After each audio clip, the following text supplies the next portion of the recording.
everyone, Amanda here from Scrimpingmommy.co.uk. I'm going to do quite a quick card review today, hopefully quick. I've pre-done a lot of the elements of this because I have hand coloured the beautiful flower here and then fussy cut it out, which took me quite a while last night, but it was well worth it. Beautiful results. It's a stunning stamp set. It is out on the 3rd of June and I've used some of this lovely paper, which is called, sorry for the rattle, Flowers for Every Season, and I've used one of the plainer backgrounds so that it accentuates my design better. Alright, so I have mounted the pieces. I've used obviously the large sunflower, one of the leaves, and then the sentiment says thanks a bunch. Okay, just need to grab. I've also used this new tag punch, which does it does 6 different sizes in one punch, so it's very versatile. Awesome stuff. So let me show you what I've done briefly and then we'll put the card together with my pre-made components. So if I show you what I did, I have my selection of Stampin' Up! Watercolour pencils here, which are actually quite nice to use. I've got a blend pen. Alright, and I have used crushed curry. Now, for some reason, I've got every single Stampin' Up! Ink pad except for crushed curry. I must never have bought it for some reason, but lucky for me, I've got the Stampin' Right marker. These work the same as the inks. So what I can do with that is I can gently, using the side of the brush tip, cover all of the stamp with that Stampin' Right marker. Obviously it's quicker if you've got the ink pad, but you know, I never do things the easy way, but the Stampin' Right markers are a great alternative because what you can also do is, I could use this colour just on the outside and then use a different colour marker on the inside, so it's a good way of doing different colour inks on the same stamp, or adding detail, things like that with a different colour, which you'd struggle with an ink pad. Well, you really would struggle. So that's another great thing that these are good for. Alright, so, and then what you have to do, because obviously it's not as juicy as an ink pad, is you've got to go like this, like you're cleaning glass, and that just helps moisten it a little bit, add a little bit of condensation wherever you want to put it, and then you can stamp with that. Okay, there you go, look at that beautiful image. And then what I did was, I went with, I used, is that one, Pumpkin Pie, I used Daffodil Delight, I used this pinky one here, Melon Bamboo, which sounds unusual, but it just all blends the tones, and then I used Early Espresso. Alright, so what you do is, you start off with the lightest colour. So you always start off with this, and just very gently in circular motions I covered all of the stamp, just leaving some white parts that I thought might be where the light captures the petals. Alright, so very gently, you're just doing a gentle base everywhere, but leave some bits white, like I say. Okay, and then you go in with a darker one. Okay, so you go darker at the bottom of the petals. Okay, so very gentle. I do it in circular motions, or you can do it in strokes like that. Apparently that's supposed to stop you getting what you don't want is hard pencil lines. You want it to look blended. Alright, so then you just add that on some of the detailed parts and at the very base of the petals, because at the very base would be darker. Alright, and then where 2 petals overlap and you've got one peeking out, that little V there where the meat would also be darker, and because it would be shading the one beneath. Okay, that's very bare basics, but I mean you can't really go wrong however you colour them. And then what I did was, I just kept building up the colour till I was happy with it, and then I did go in with a little bit of Melon Mambo for some little pinky tones. I just thought it looked really nice and made the flower look warm. Alright, I'm not going to be able to show you the complete, I'm not going to be able to complete this on camera. And then I went in with the early espresso, and what would be the very darkest parts, in very light circular motions, and you build the colour up. And then I re-emphasised the lines, and then again where the petals overlap, that would be darker. And I also then went and emphasised each petal. So it takes quite a while, and then I darkened this centre part here. It takes quite a while, and you just basically sit whilst you're watching, you know, YouTube or your favourite channel on TV. It could be This Country on the BBC iPlayer. You know, it could be that you're obsessed with that programme and you watch it repeatedly. But that could just be me. So you just build up, and I just stuck to those colours and just built them up. So you want darker at the bottom of the petals, darker where it overlaps, emphasise the petals, and then just build up the different colours. And this is what I came up with in the end, and then I fussy cut it. Okay, so you can see where you've got darker at the bottom, I've emphasised the petals, and then you've just got little darker bits where the petals overlap. And then I fussy cut it, and then to make the edges look like they've been sun-kissed or a little bit torched, I went over with some Distress ink. You could use early espresso and a little sponge. I just happen to like Distress inks. This is Vintage Photo. Alright, so that is that complete. And then you've got the same process with the leaves. Okay, so with the leaves I used Pear Pizzazz. If I just move that out of the way. Okay, so you've got your basic shape there, and then you would get your greens. Start with a light one, so I started with this one, which I believe is Granny Apple Green, very lightly, giving an even cover all the way around, and then I just left that edge white. Alright, and then you just go in with a slightly darker colour, emphasise that middle point, emphasise some of the lines. I literally just scrub it on me, I don't mess about, and then you can get your blend pen and you can blend those colours so there's no harsh pencil lines. Alright, and then what I did was I got early espresso, and I just re-emphasised the dark bottom parts, emphasised some of the veins on the leaves by literally just drawing them back on so they show up a bit more.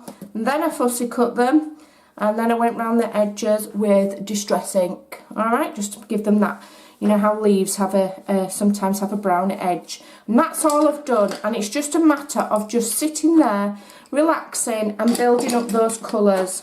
Alright. So then we've got, I'm going to start and build my card now. So we've got a card base standard, 4 1/8 by 11 3/4, scored at 5 7/8. Then I've got my DSP layer, which is just 1/4 inch shorter, so that'll be 5 3/4, is it 4?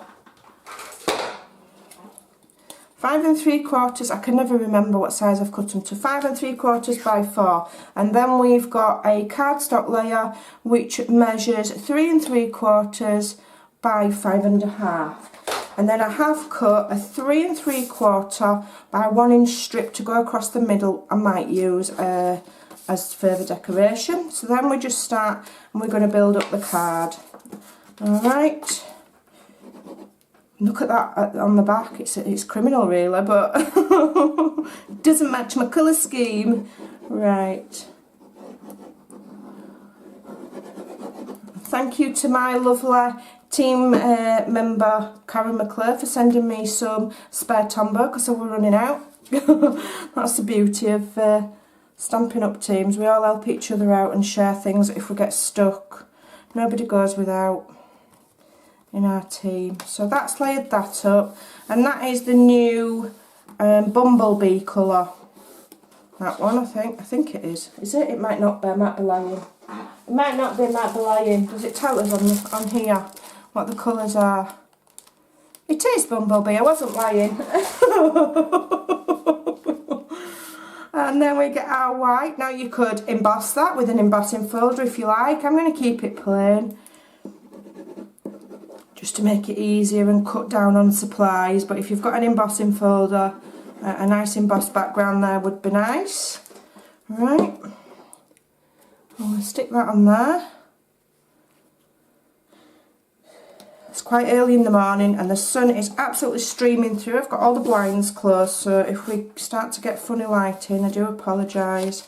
Alright, so I'm going to use this band to just decoratively go across the centre. Alright. Just because it uses up one of the offcuts of my paper, basically. So I'll just go just slightly above halfway, because I need room for this beautiful large sunflower. Now I've already done my sentiment as well, just to save time.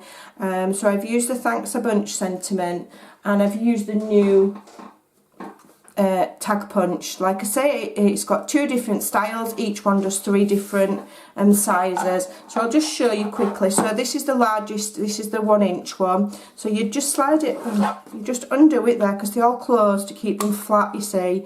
So you can close it like that. I mean, look at the big thick springs there in the back, the quality of these. If you break one of these, then you're like Superman. So you push it all the way in and push, and that gives you that decorative edge, and then you just turn it round, do the other side, and there you go, you're good to go, right? So I just did mine already, so that it was just a little bit quicker on the video, and I did a larger size to layer up, but I don't know if that might be a little bit big yet. I'm going to start and construct my flower. So I'm just giving it a bit of a crunch up. I don't want it perfectly flat. I'll need it perfectly flat and move some of the other things out. So what I'll do is I'll just quickly stamp that sentiment for you, just to show you how lovely it is. And I did use early espresso, so I've got it mounted here, and it's a lovely font on there. Okay, let me just do it down, lower down, and then I'll use it again. And the early espresso is a lovely alternative to black. Sometimes black can be quite harsh, I find, and so sometimes I like using browns. Look at that, it's just beautiful, it's lovely, I really like it. Right, let's move those out of the way. Time is of the essence, because it is Bank Holiday Monday and I am working today, so I'm doing this video super early, like you do, you know, multitasking. Right, so I'm going to cut my flower up on dimensionals. I'm going to put an extra one in the middle to just lift it even more in the middle, so I'm layering 2 on top of each other. Alright, and then it'll give it just a little bit of oomph in the middle, like a bit of a dome maybe. That's the idea anyway. So get these off, get that off, get off, get off, get off. Dimensionals backings get everywhere. The most bizarre place I've ever found them is in my dog's bed. Right, so I'm going to put my sunflower there, okay, and then press those dimensionals so they're in there like so. And then I have created all of my leaves beforehand, and so what I'll do with those is just gently bend them with my fingers, and then I'm just going to glue them. Trying to remember how I was going to arrange these now. Can't remember. Okay, so I'll put one up there. So they're not completely flat, we're going to kind of pinch and curl. Okay, and then when that glue dries, they will be kind of curved. So we'll do it again here. Pinch and curl. We don't want it on flat. I'll do one. Just got to lift it up so I can decide where I want that leaf. Pinch and curl. Just lift that petal over. Lift that over. I want the leaf underneath. So that's there. Okay. And then I was going to do 3 at this side and 3 at that side, but it doesn't fit this way. If I'd have done my card that way, then it would have fit. It would have fit better. So I'm just readjusting where I want these, but I'm not too worried. It don't really matter where you put them. Just think I'll have one here. I'll start putting some here. Alright, so pinch and curl. And we'll have another one here.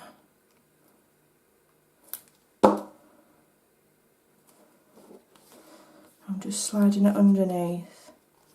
Pinch and curl, so then they're not flat if you can see. Don't know if you can see, they're kind of poofed up a bit. Okay, so that's that one. Shall we put some more? I did plenty of leaves, I think that's enough. Now one other thing I have done, I'm not sure if I'm going to use it, I've cut some very, very thin strips of Papersaz paper, and what you can do is you can curl it very much like ribbon. If you use some, carefully use sharp scissors or use a bone folder. Yeah, it will curl like that, like tendrils.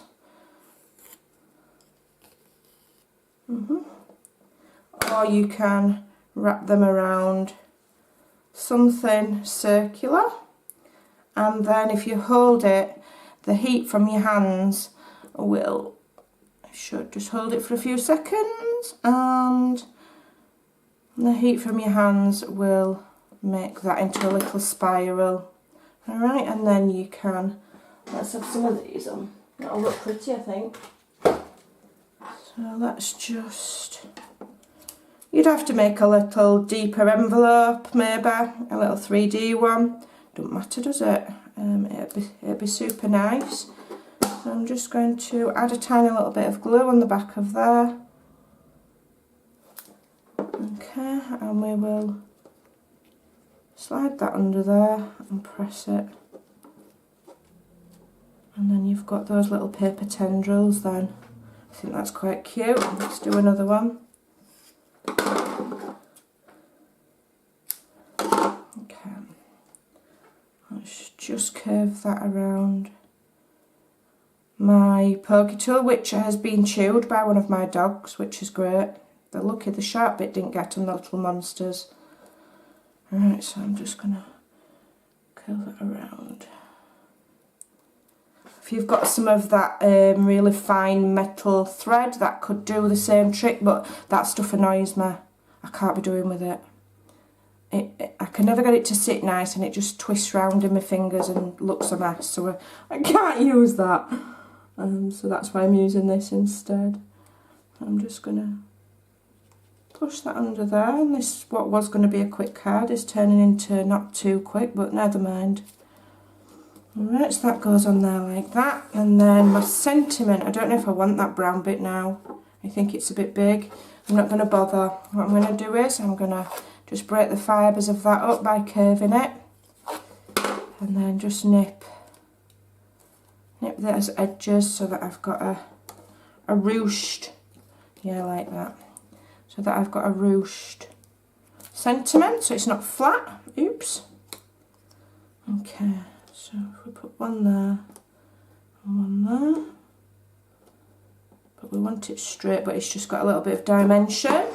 And then just to finish it off, just for a little tad of glamour, I'm going to add some of the champagne rhinestones. These, I don't think these are carrying over, so if you want some of these stuck up before they're gone. And that just adds a little tiny bit of glam. Just a tiny little bit of, well, it's not really glam. The idea is that it's going to be light reflective, so it'll just give it a little bit of sparkle. And there we go, we've got a lovely, lovely, handmade, hand-coloured, beautiful sunflower card. I hope you like that, I hope you'll give it a try. Have a fantastic Monday and a fantastic week. See you soon. Bye.